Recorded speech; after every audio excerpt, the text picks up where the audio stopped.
So you ready? Yes.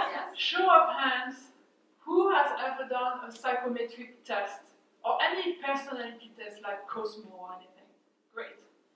Now, who has ever done a psychometric test for their soul? Okay, well, don't worry, I don't mean it in a religious way. I don't recruit for cults. But my name is Julie Paul. I am an intuitive coach, and I help people who are stressed and unfulfilled in their work to realign their career with who they really are.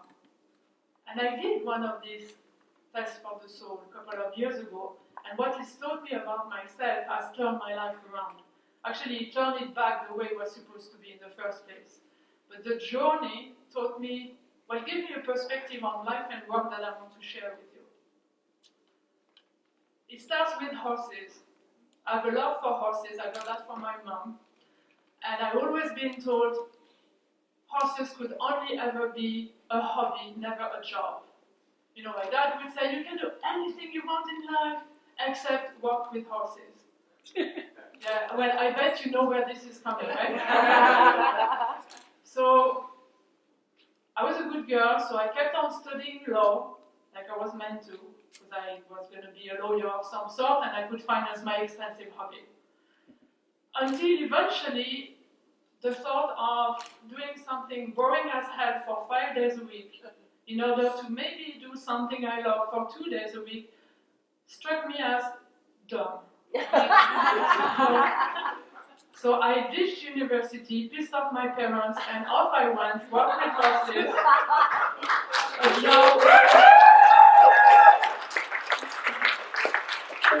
A job I wouldn't need a vacation from. And doesn't it sound like a great Disney story, right? Yeah. You know, you have a dream, she had a dream, she overcame all the obstacles, followed her passion, worked happily ever after. Yeah. It could even be the moral of the talk right here. Just have a dream, follow your dream, do what you love, you'll be forever fulfilled. Except Amanda will have a heart attack because it'd be the shortest talk in the history of Weekend with the Real. So just as well, it didn't quite happen that way. So how it happened instead is, I did indeed blow a fuse and turn my passion into a career.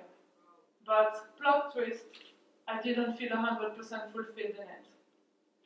Even though it was my passion, I just wasn't 100% happy, and I didn't know why. I couldn't figure it out.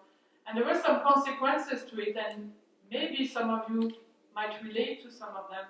First, it was denial. There was no fucking way I was going to admit I wasn't 100% fulfilled. I had pissed off enough people.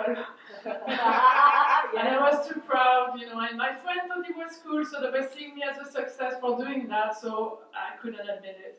And then it was rationalization. It's like, well, you know, it's normal not to be fulfilled. Jobs are not meant to be fulfilling, right? They're just meant to pay the bills, so, you know, shut up and keep going. And then self-deprecation is like, wow, like I'm just maybe a spoiled brat who just wants to have it all, you know? Like, who am I to pretend to be 100% fulfilled? Nobody is. So with all of these lovely thoughts, I just kept on going, with a nasty, you know, feeling of unfulfillment at the back of my head that I couldn't do anything about it because I didn't know what the problem was.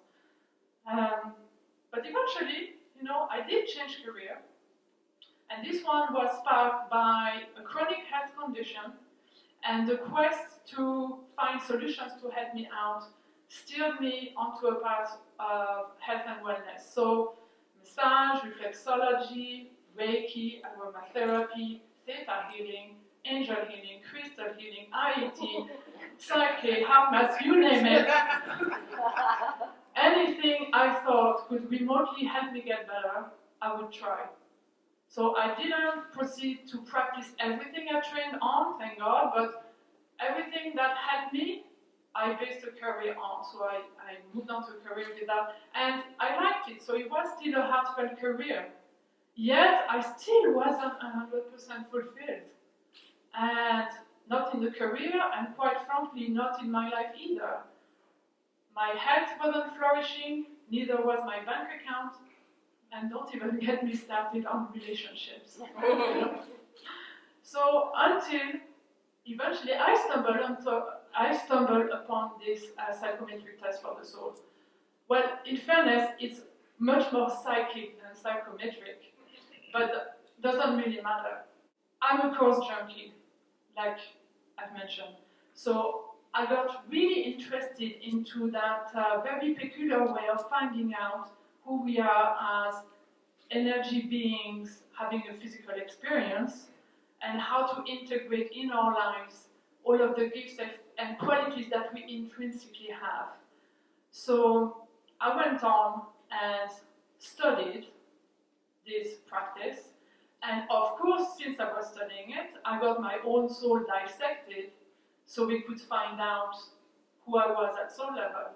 And the results were nothing short of flabbergasting. And I'm sorry, but I just love this word. I have to flabbergasting. Yeah. It's like laser beams and superhero movies. Flabbergasting. So anyway, the results were puzzling. Too puzzling to ignore, and even at the start, too puzzling to accept. And here's why. There's something else I inherited from my mom is the belief that self-reliance is the way to go in life, to the point of an obsession. And so my motto was not just do it, it was really just do it yourself. And that's the way I led both of these careers. And here I am, after 40 years of doing the stubbornly independent thing, and I'm about to find out about my own soul, and really, so that's who I am before all of the conditionings from parents, society, school, etc. And here's what it says. Ta-da! Something like, okay, needs, close relationships, and togetherness. Generous abundance when supporting and nurturing others as much as being supported and nurtured by others. Thrives in connection and interdependency. What a freaking scary word. Man, I've been living my life the wrong way around for 40 years. No wonder I wasn't fulfilled in any of my career. The problem wasn't what I was doing, it was how I was going about doing it. So by that token, I would have been unfulfilled in any career, because I just wasn't showing up in the world in the way that I was designed to. So, but at least mystery solved, right? So you're probably wondering, how did that work out for you, Jules? Well, I did the only reasonable thing that was to do. I just ditched the thing in a drawer, forgot about it, and kept on doing what I'd always done. And what happened? You know what happened when we keep doing what we've always done? We keep getting what we've always gotten, right? So I kept getting more and more of what I had always gotten until eventually my situation, and especially my health, got to a point where it was so bad that when I didn't think it could go any lower, I said to myself, I'm done. Either things change, because I'm not spending another 40 years of my life in that state. So either things change within a year, or I'm out. And I knew that things were not going to change by themselves. I knew I needed to change. And among the things that I had resisted so much were that soul thingy. So I dusted it, I got it out, dusted it, and because in fairness, I knew a lot of things in there was making a lot of sense, because I had trained in it. So I knew it just had been too inconvenient to apply to my own life so far. That was also why I wasn't practicing it with clients then, because how could I keep a straight face telling someone to show up in the world in a different way when I wasn't even willing to do it myself? And I knew from this work, from studying it, that as soon as you start expressing who you truly are at soul level and not masquerading as someone you're not, like your mom, the hell is like onto the right channel straight to source, and that's what you need to get fueled with vital force energy, and you need that for vibrant health. And a couple of other things like sex and money, for instance.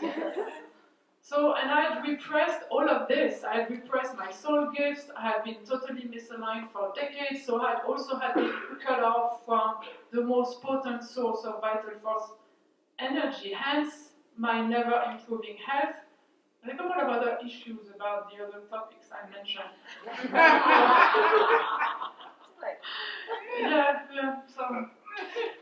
So bottom line, that I had a lot of change to make. And from that place of total misalignment and quite frankly exhaustion, the change had felt very daunting.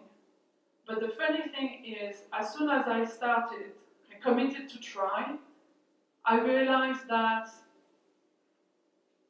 it was much easier than I thought. It was much more enjoyable than I thought. And it was coming much more naturally than I'd ever expected, which makes sense if it's meant to be your soul gifts. So I realized that every time I push myself and show up in the world in a different way, then I get a boost of energy.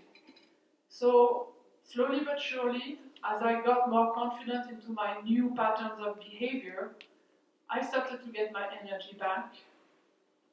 It's like feeling fuel from the inside. I became happier. And it impacted a lot of things. It impacted the way I run my business, obviously. I wouldn't be here tonight or otherwise.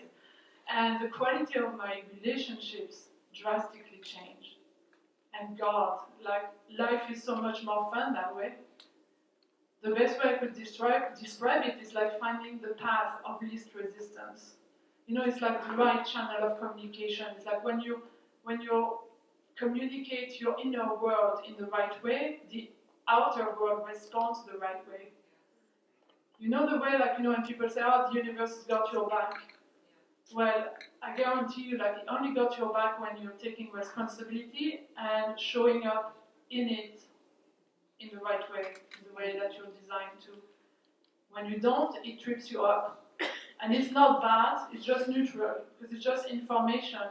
It's an infinite and uninterrupted feedback loop of information.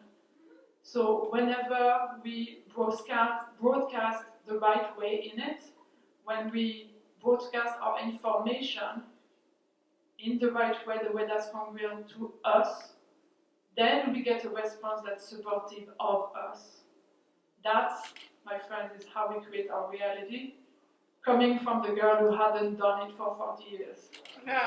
So, goes to show, it's never too late. And I leave you on that.